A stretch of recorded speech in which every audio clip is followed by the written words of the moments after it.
मतलब अगर इंडिया में कहीं स्कॉटलैंड है तो वो कुर्ग में है। मीटियोर में भी क्रूज कंट्रोल है। अगर रुका तो गया, गाड़ी का टायर पंचर हो जाए फिर भी नहीं रुकूंगा।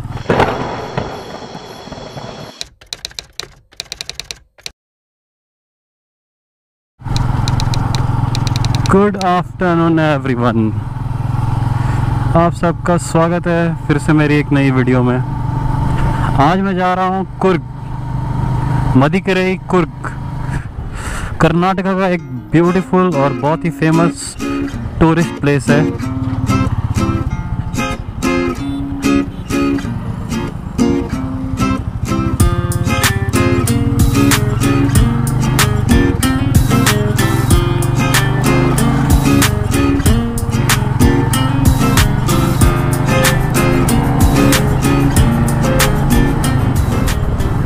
कुर्ग जिसे हम स्कॉटलैंड ऑफ इंडिया भी कहते हैं, बहुत सारे लोग कुर्ग को स्कॉटलैंड ऑफ इंडिया भी कहते हैं बेसिकली, क्योंकि वो है ही इतना ब्यूटीफुल।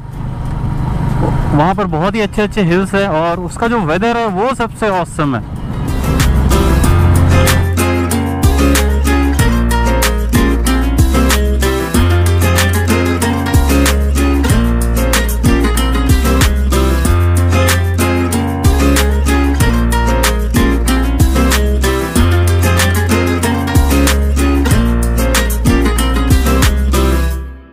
कुर्ग बेसिकली फेमस है उसके ब्यूटीफुल हिल्स के लिए और उसका जो वेदर क्लाइमेट है वो ज़बरदस्त है। अभी वैसे गर्मी का मौसम है लेकिन देखते हैं कितना मज़ा आता है। कुर्ग बेंगलोर से लगभग 250 किलोमीटर है। दो रास्ते हैं जाने के, या तो आप मैसूर रोड पकड़िए नहीं तो कनकपुरा रोड पकड़ लीजिए। धूप काफ़ी तेज़ है, गर्मी भी बहुत है।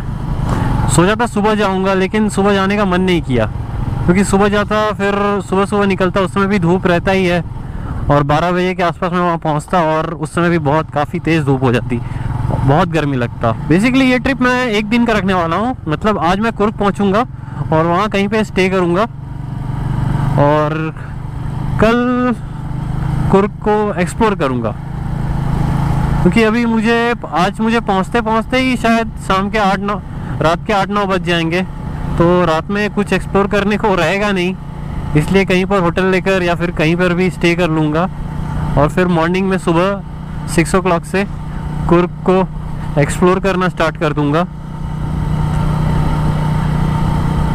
मैं जब देख रहा था नेट पर भी मैंने बहुत रिसर्च किया, नेट पर भी मैंने कुर्ग के बारे में बहुत कुछ पढ़ा, जहाँ पर बेसिकली सभी यही कह रहे थे कि Coorg is a Scotland of India. मतलब अगर इंडिया में कहीं स्कॉटलैंड है तो वो कुर्ग में है। इसलिए मैं बहुत ज़्यादा ही एक्साइटेड हूँ, देखता हूँ कि कुर्ग सच में स्कॉटलैंड है या फिर ऐसे ही लोग हवा में बोल रहे हैं। और अभी मैं हूँ NH 948। लास्ट टाइम जब मैं बंदीपुर गया था तो इसी रोड से गया था, लेकिन बंदीपुर जाने के लिए मुझे मैसूर से लेफ्ट टर्न लेना था और कुर्ग जाने के लिए मुझे मैसूर से राइट टर्न लेना होगा। मतलब ऑलमोस्ट 100 किलोमीटर तक का रास्ता सेम है, उसके बाद चेंज हो जाएगा। लास्ट टाइम जब मैं बंदीपुर जा रहा था तो ये रोड अंडर कंस्ट्रक्शन था, अभी बिल्कुल भी मस्त हो चुका है, एकदम फर्स्ट क्लास झकास। अभी अपने चैनल पे मैंने जो लास्ट वीडियो डाला था जिसमें मैंने अपनी बाइक का इंजन ऑयल चेंज किया था, सेमी सिंथेटिक से फुल्ली सिंथेटिक में अपग्रेड किया और लिटरली बता रहा हूँ उसका रिव्यू मतलब अनएक्सपेक्टेबल है।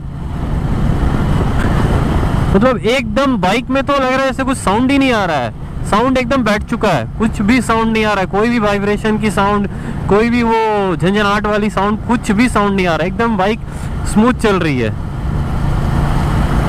तो डिफरेंस तो दिखा है फुल्ली सिंथेटिक इंजन ऑयल डालने से। पहले 100 किलोमीटर तक मुझे कुछ समझ में नहीं आ रहा था, लेकिन जैसे ही 100 किलोमीटर क्रॉस हो गया तो फिर फर्क दिखना चालू हो गया। भाई साहब बहुत ही तेज धूप लग रही है हाथ पे, सर पे तो हेलमेट पहना है इसलिए नहीं बुझा रहा है कुछ भी, लेकिन हाथों में बहुत तेज लग रहा है, गरम गरम हवा एकदम।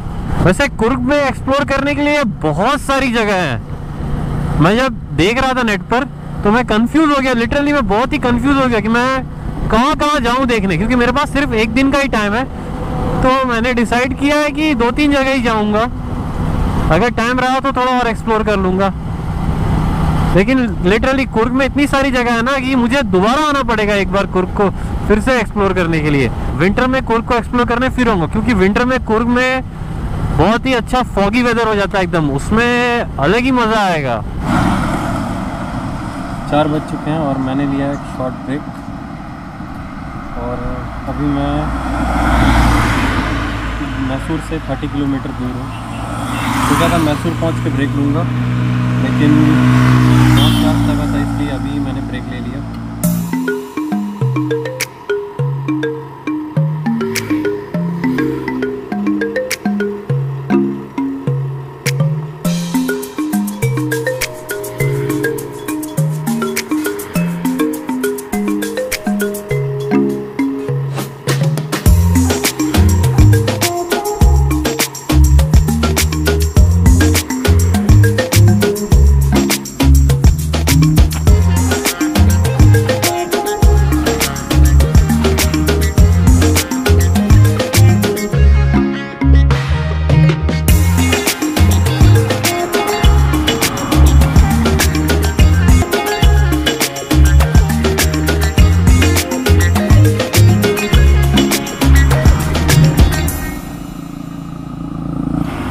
मैंने गन्ने का जूस पिया, काफ़ी टेस्टी था, गर्म बहुत लग रहा था, और ऐसा गन्ने का जूस पीकर ना मज़ा आ गया, एकदम फ्रेशनेस फील हो रहा है।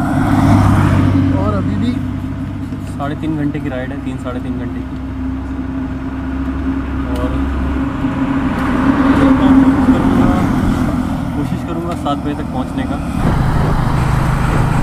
अभी मैं कर रहा हूँ एक रिवर क्रॉस, और मेरे ख्याल से ये रिवर जो मेरे राइट से लेफ़्ट में फ़्लो हो रही है, ये है कावेरी रिवर, कावेरी नदी, जो कि कर्नाटका से तमिलनाडु में जाती है। आती कहाँ से है ये नहीं पता, और मैं भी जाकर बे ऑफ बंगाल में ही मिलती है, इतना तो श्योर है, लेकिन सोर्स कहाँ से ये नहीं पता मुझे। बस मैसूर अब मैं पहुँच ही चुका हूँ, और 10 किलोमीटर ही है। Welcome to Mysore. काफ़ी टाइम लग गया, 2.5 आवर लगा मुझे मैसूर पहुंचने में।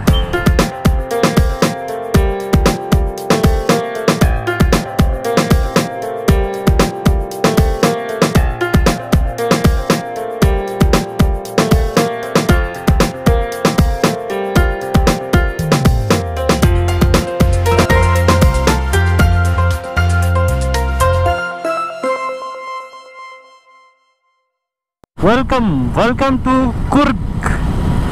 थोड़ी देर में ही मदिकरई सिटी आ जाएगा, और मैं सोच रहा था कि आज मैं होटल में ना रुककर कहीं पर नाइट कैंपिंग कर लेता हूँ, क्योंकि कुर्ग में नाइट कैंपिंग के लिए बहुत सारी प्लेसेस हैं। सनसेट ऑलमोस्ट होने वाला है, और रोड तो लाजवाब, मतलब मस्त एकदम, चारों तरफ से पेड़ से घिरा हुआ है, गजब का लग रहा है यार, मज़ा आ रहा है। मैंने कहा था कि शाम के टाइम में ना राइड करने में बहुत मज़ा आता है, एक मॉर्निंग और एक इवनिंग, बहुत मज़ा आ रहा है। ओ भाई साहब, हाथ दुख चुका है दोनों, इससे कहते हैं देखो मेरी बात, मीटियोर में भी क्रूज कंट्रोल है, क्या क्रूज कंट्रोल हो रहा है। 65 किलोमीटर है अभी भी मदिकरई यहाँ से, टाइम हो रहा है 7 PM, और मेरे चारों तरफ है जंगल, ये कुर्ग के घने जंगल है, काफ़ी अंधेरा है रोड पर। तो गाइस सनसेट हो चुका है, और सामने देख रहे हैं आसमान पूरा लाल दिख रहा है एकदम, और मैं अभी कुर्ग के जंगलों में से होकर गुजर रहा हूँ। अभी टाइम 7:05 हो रहा है शाम के, तो टाइम है अभी मेरे पास, इसलिए मैंने डिसाइड किया कि मैं जाऊँगा कैंपिंग करने, रिवर रॉक कैंपिंग, जो कि यहाँ से अभी 20 किलोमीटर है, और पहुँच जाऊँगा आराम से। लेकिन भाई साहब मज़ा आ रहा है, जंगल के बीच में से एकदम राइडिंग कर रहा हूँ।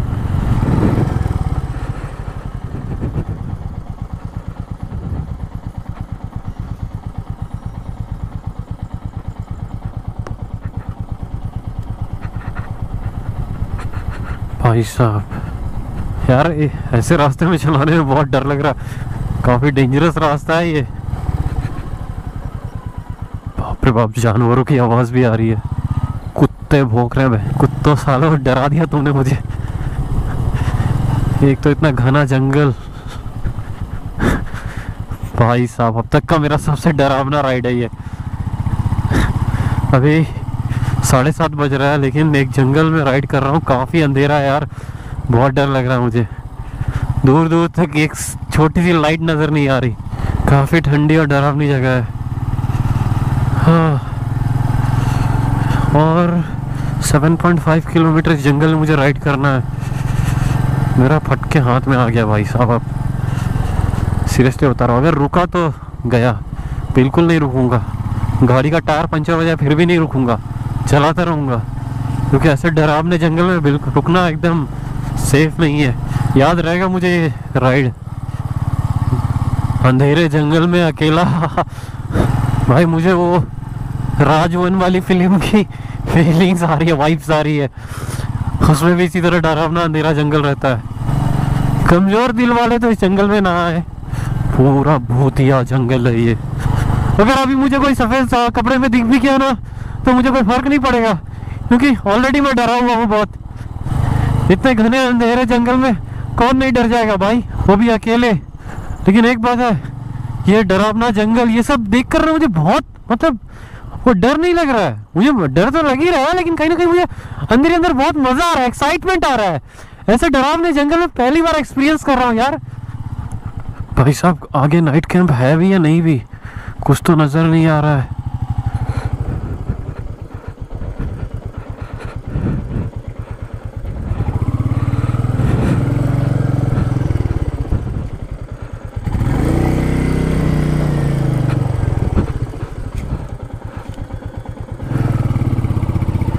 फंस गई गाड़ी।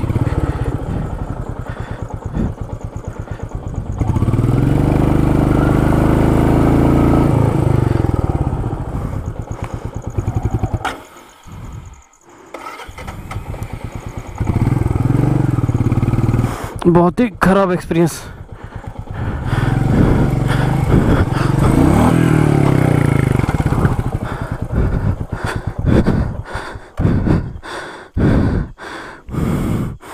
भाई साहब गूगल मैप का बच्चा उल्टी फुल्टी जगह पहुंचा दिया उसने मुझे। अभी मेरा बाइक गिर चुका था, बहुत ही खराब कंडीशन हो गया था।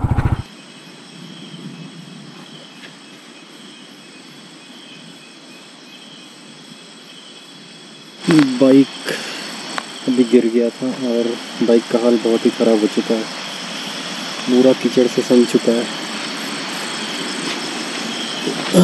चैन पॉकेट में भी पूरा मड लग चुका है, चैन भी पूरा ड्राई हो चुका है। भाई साहब क्या ही हाल हुआ मेरी बाइक का।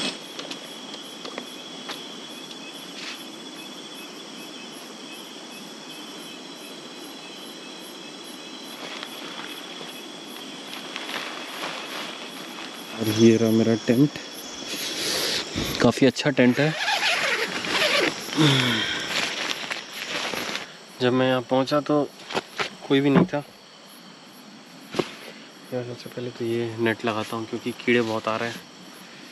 वो मैं फाइनली नाइट कैंप में पहुँच चुका हूँ। बहुत कुछ हुआ यहाँ तक पहुँचने में। सबसे पहले तो मैं रास्ता भटक गया और एक गलत जगह चला गया जहाँ बहुत ही बड़ा कीचड़ था और मेरी बाइक पूरे उस कीचड़ में फंस गई। लिटरली बाइक गिर भी गई थी, लेकिन मैंने जैसे तैसे करके हार नहीं माना और बाइक को वहाँ से निकाला। जब मेरी बाइक कीचड़ में फंस गई और गिर गई तो मुझे लगा कि गया मैंने होप छोड़ दिया था, क्योंकि चारों तरफ जंगल था, अंधेरा था, कोई भी सिंगल पर्सन नहीं था। और मीटियोर जैसी भारी गाड़ी को धक्का मारना में हालत ख़राब हो गया मेरा। देख सकते हैं पूरा अंधेरा है, पूरा ही पूरा जंगल है, अंधेरा, दूर दूर तक कुछ भी नज़र नहीं आ रहा है। मतलब एक अलग ही हॉरर एक्सपीरियंस कर रहा हूँ मैं। कोई नहीं है, वो केयर टेकर भी आया, उसने टेंट लगाया और वो भी चला गया यहाँ से अपने घर। मतलब इस पूरे जंगल में अकेला एक टेंट मेरा और मैं अकेला और मेरी मीटियोर उधर खड़ी है। लेकिन जो भी बताऊँ, और ये सामने रिवर है, इसकी आवाज़ शायद आ रही है मुझे, पता नहीं आपको आ रही है कि नहीं आ रही है। ध्यान सुनिएगा, पानी की आवाज़ आ रही होगी। अभी तो अंधेरे में कुछ दिख नहीं रहा है, तो कल दिन में दिखाऊंगा यहाँ पे आसपास क्या है। बट एक चीज़ मुझे बहुत ही अच्छा लग रहा है, वो है जुगनू। इस तरफ पेड़ में पूरे चारों तरफ ही जुगनू जुगनू है। भाई साहब क्या ही एक्सपीरियंस है, मज़ा आ गया। तो बस इतना सब कुछ झेलने के बाद फाइनली मैं पहुंच चुका हूँ, बहुत ही थक चुका हूँ। डिनर कर लिया है मैंने, टेंट में चलता हूँ, सोता हूँ और कल सुबह उठता हूँ, देखता हूँ कल का क्या करना है।